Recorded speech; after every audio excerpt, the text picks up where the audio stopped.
Pulikam ang panloob ng isang lalaki sa isang ginagawang restaurant sa Marikina. Tinangay niya halos 30,000 na halaga ng videoke set. Aminado ang suspect na nagnakaw siya dahil daw sa gutom.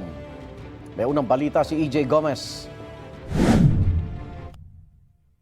Sa kuha ng CCTV, kita ang isang lalaking sumuot sa telang panakip sa gate ng isang ginagawang restaurant sa JP Rizal Street, Barangay Concepcion 1, Marikina City hapon nitong Lunes.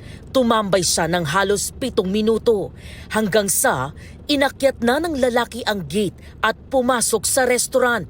Naglakad-lakad siya sa loob. Maya-maya pa, binuhat niya ang isang kahon palabas ng gate. Bumalik pa ang lalaki at kumuha ng isa pang kahon.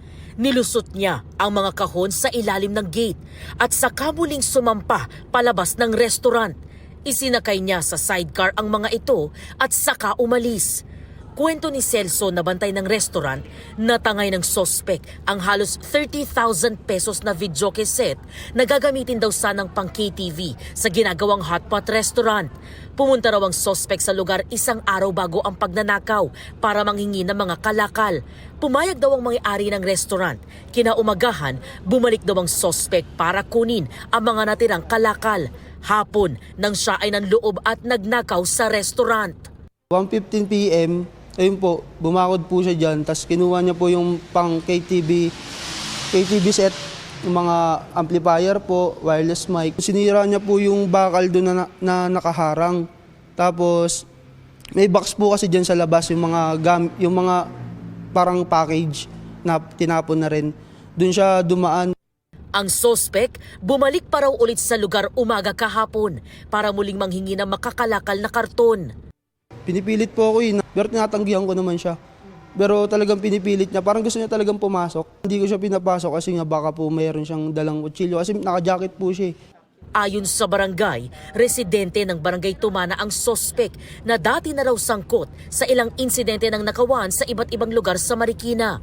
Pasado 1:00 ng madaling araw kanina nang maaresto ang sospek matapos makita ng iba pang bantay ng ninakawang restaurant na nakatambay siya malapit sa establishmento. Agad namin inikutan at nadaan naman namin nasa waiting shed, nakaupo siya ron. May dala siyang sidecar na kalakal. Narecover sa sospek ang mga ninakaw na items mula sa pinagbentahan niyang kapitbahay sa Barangay Tumana. Hindi na siya selado, bukas na yung kahon niya. Ginagamit na rin yata yung mic nila. Aminado ang 34 anyos na sospek sa krimen. Lasing daw siya noon at nagawa lang magnakaw dahil sa gutom.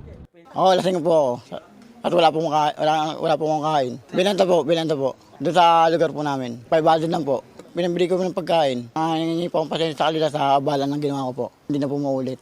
Nakatakdang i-turn over sa pulisya ngayong umaga ang sospek na mahaharap sa reklamong theft.